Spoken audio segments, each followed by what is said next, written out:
So yeah, I wanted to talk about manifestation and how big of a word on the internet it is right now, especially YouTube.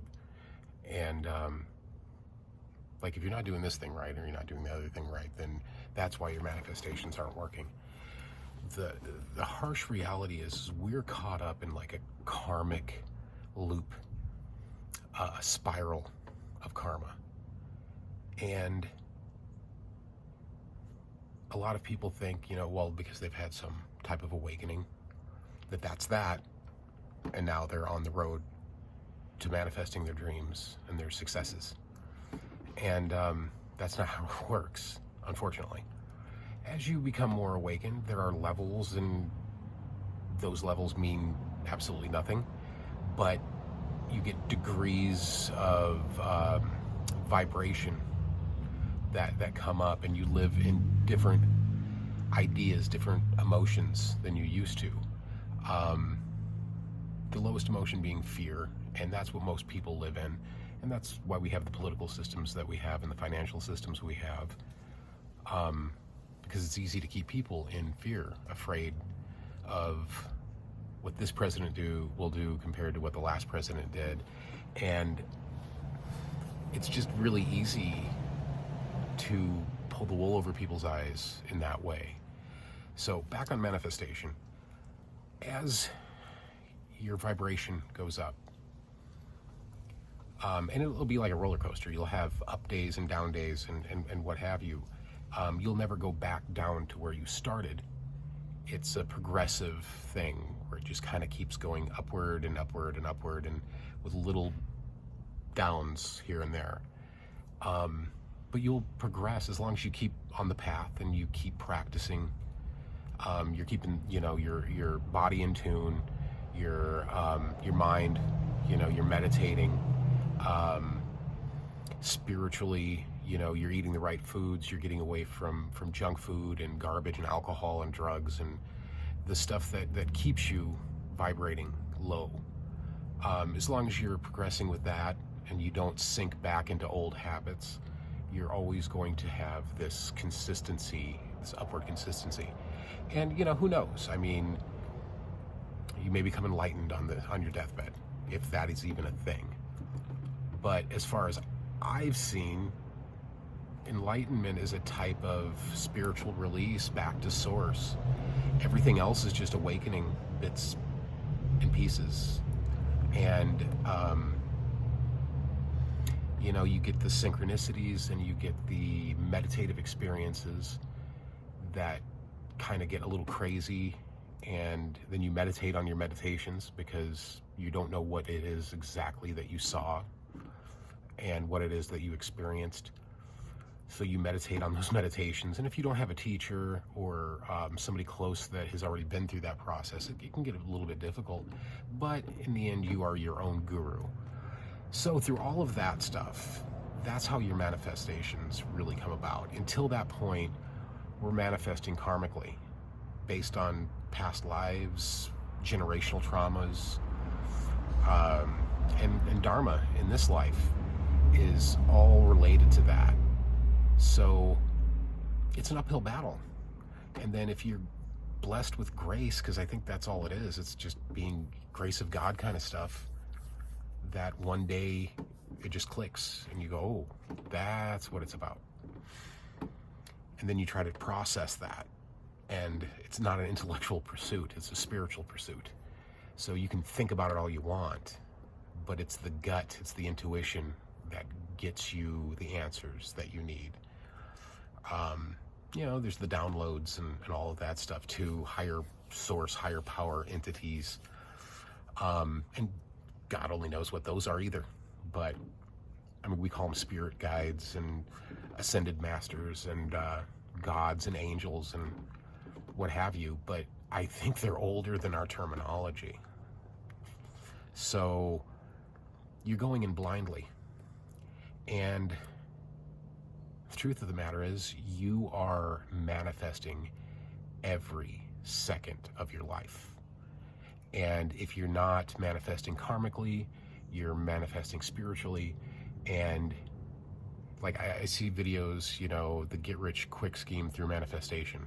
And it doesn't work. Money doesn't mean anything on a spiritual level. God always gives you what you need when you need it. So you're always provided for. You never fall straight on your face. And if you do, maybe that was karma. I don't know. I mean, some people have bad luck, and some people ask for bad luck. I mean, some people do things in a way that is not conducive to the lifestyle that they're wanting. So, since we're manifesting all the time anyway, constantly, when we get this kind of awakened thing, whatever it is, I've always called it my spiritual thing because I don't know what it is. I just all of a sudden knew certain things. I was positive about those things and very confident about those things. And there's no way anybody's going to sway me on that. And it's the first time in my life that I've been that sure of something. Like everything was always a little slippery, and I didn't know. So I was an agnostic for most of my life. I studied Zen Buddhism for quite a few years. I studied Taoism for a long time. And it was almost like instinct, because it not only did it ring true for me, it felt correct, but I didn't know. I had no real idea if it was as true as it sounded. And then the awakening happened, and all of a sudden I went, oh, but that's not the only one I've had. And I don't think the ones that I've had are ever going to stop, So I just keep on this steady momentum, and you kind of wait it out. You have to be patient. It's grace of God stuff. You don't rush that.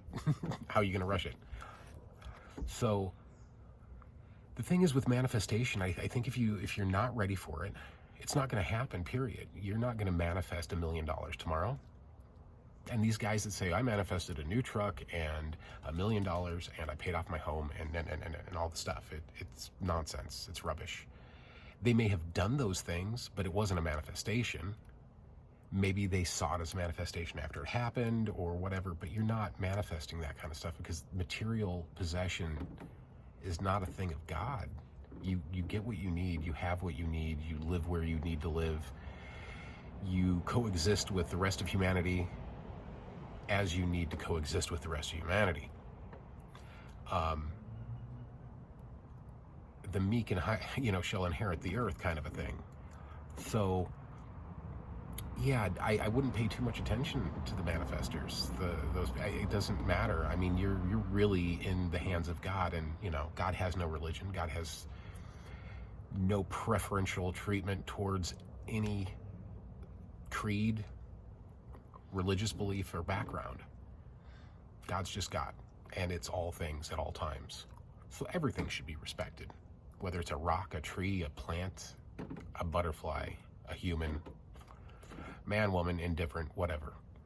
We're all the same thing. Nobody's special in this. We're all exactly the same. And that's the big secret nobody wants to talk about, because we want to think that there are stars and maybe politicians and musicians and gurus and everything that are more special, but they're not. I've even heard some places talking about avatars, ascended masters that descend back on the planet to help people out, and they're not any more special. I'm not even saying whether they exist or not, but they're not. Either way, they're not any more special than anybody else is for any reason. So I've heard it said a lot, and this is something I truly believe. It's not a belief, it's a knowing that God is looking for you just as hard as you're looking for it. And as you discard old parts of you, as you tame the ego, blend with it, become one, do the shadow work, go through the dark night of the soul, deal with all of the stuff that happens and all the pain and everything that comes up, and knowing that you are not your feelings, and you're not your thoughts, you're not your perceptions, your ideologies, you're none of it. They're just things that you've collected along the way for survival. But at the end of the day, you're going to manifest exactly what you need to manifest. And if you do manifest $1 million and you think you got lucky, think again and check that, because it's probably a lesson. There are lessons, there are tests, and there are gifts, and they all kind of intertwine. So sometimes a gift will be a lesson, sometimes a lesson will be a gift. You just roll with it and know that at the end of the day that you're safe and you're guarded and you're protected. And we live in a world of duality, and anything can happen at any point. And you just have to try to keep on keeping on. And it's hard. It's very hard. It's difficult. It's one of the most painful experiences that I've ever went through, because I don't know if there's a beginning and an end, or what, if it just keeps going, or if maybe it's going to roll over into the next life. So you don't really know. You just do your best. But once you become aware of yourself and your patterns and the things that you do regularly that aren't serving you, that aren't beneficial to you, the lies that you tell yourself, degrading yourself or inflating yourself, they don't mean anything. They really don't. You just keep meditating. You keep doing the things that you feel instinctively are right or correct. And you just keep going with that stuff. So on that, manifestation is a lie. It's a nonsensical lie. You're manifesting every moment of your life. You always have been.